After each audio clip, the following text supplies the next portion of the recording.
प्रभु यीशु मसीह में आप सभी को जय मसीह की।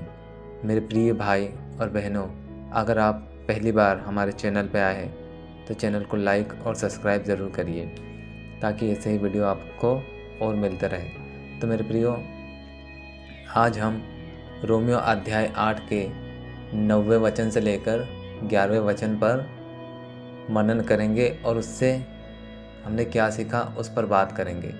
तो साथियों, वचन में कुछ इस प्रकार से लिखा है, परंतु जबकि परमेश्वर का आत्मा तुम में बसता है तो तुम शारीरिक दशा में नहीं परंतु आत्मिक दशा में हो।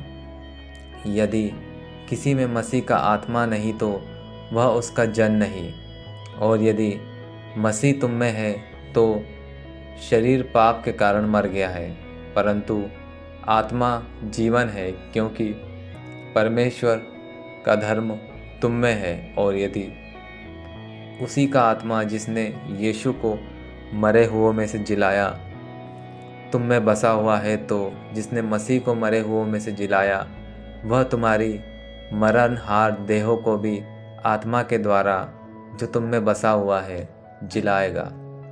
परमेश्वर उसके वचनों को पढ़े और सुने जाने से हम सभी को आशीष दे। तो मेरे प्रियो, इस वचन से हम सीखते हैं कि परमेश्वर का आत्मा हमारे अंदर रहता है और वह हमें आत्मिक दशा में रखता है। यदि हमारे अंदर मसीह का आत्मा नहीं है तो हम उसके नहीं हैं। यानी प्रियो, जिन लोगों के अंदर परमेश्वर का पवित्र आत्मा नहीं रहता वह परमेश्वर के नहीं है। यदि मसीह हमारे अंदर है तो हमारा शरीर पाप के कारण मर गया है, लेकिन हमारी आत्मा जीवन है, क्योंकि परमेश्वर का धर्म हमारे अंदर है। तो मेरे प्रियो, जिन व्यक्ति के अंदर परमेश्वर का आत्मा वास करता है उसके अंदर प्रभु यीशु मसीह वास करता है, और जिन लोगों के शरीर में परमेश्वर का आत्मा वास करता है वो पापों के लिए मर गए, फिर वो कभी पाप से प्रेम नहीं करते और वो पाप को करना छोड़ देते हैं और उनके अंदर जीवन होता है, क्योंकि प्रभु यीशु मसीह ने कहा है कि मार्ग, सत्य और जीवन वही है। और जिनके अंदर प्रभु यीशु मसीह है उनके अंदर परमेश्वर का धर्म का भी निवास होता है। मेरे प्रियो, परमेश्वर का आत्मा जो होता है हमें जीवन देता है और हमें जीवित रखता है, और हम उसके पुत्र और हमें वो उसके पुत्र प्रभु यीशु मसीह की तरह जीवित रखता है।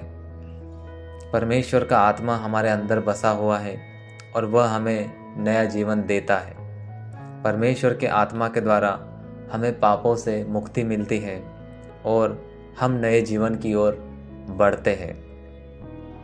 मेरे प्रियो, गलातियों के अध्याय 5 के वचन 22 से 23 में लिखा है, परंतु पवित्र आत्मा का फल आनंद, शांति, धैर्य, दयालुता, भलाई, विश्वास, नम्रता और संयम है, और इसके विरुद्ध कोई भी व्यवस्था नहीं है। मेरे प्रियो, जिन व्यक्तियों के अंदर परमेश्वर का आत्मा वास करता है उनमें यह आत्मा के फल अवश्य दिखाई देते हैं और यह फल उनके जीवन में प्रकट होते हैं और वे परमेश्वर की तरफ लोगों को खींचते हैं। इन्हीं फलों को देखकर अन्य जाति यानी अविश्वासी लोग हमारे से आकर्षित होकर हमारे प्रभु की ओर खींचे चले आते हैं।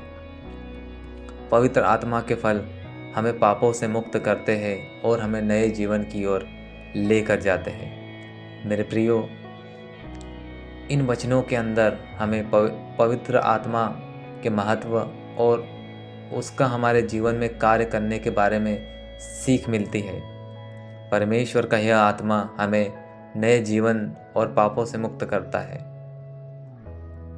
परमेश्वर के आत्मा के द्वारा हम अपने जीवन को परमेश्वर की इच्छा के अनुसार जी सकते हैं। मेरे प्रियो, और जब परमेश्वर की इच्छा के अनुसार हम जिएंगे तो हमारे जीवन से पवित्र आत्मा के फल दिखाई देंगे। हम लोगों से प्रेम करेंगे, हमारे जीवन में आनंद होगा, हमें शांति महसूस होगी, हमारे अंदर धैर्य यानी सब्र रहेगा, हमारे मन में दूसरों के प्रति दयालुता का भाव रहेगा, हम दूसरों से भलाई के काम करेंगे, हमारे अंदर परमेश्वर के प्रति अटूट विश्वास होगा, हम नम्र यानी हम्बल रहेंगे और हम संयम बरतेंगे, हमारे शरीर पर हमारे ऊपर सेल्फ कंट्रोल आएगा। इस प्रकार के गुण परमेश्वर के आत्मा का फल हमारे अंदर दिखाई देगा। तो मेरे प्रियो, इन सभी बातों को हम अपने जीवन में लागू करके सफल और संतोषपूर्ण जीवन जी सकते हैं और परमेश्वर को महिमा दे सकते हैं। तो मेरे प्रियो, इसी संदेश के साथ मैं आपका भाई रिक्की आपसे विदा लेता हूँ। मिलेंगे अगले वीडियो में। तब तक के लिए परमेश्वर पिता आप सभी को बहुत आय से आशीष दे। सभी को जय मसीह की।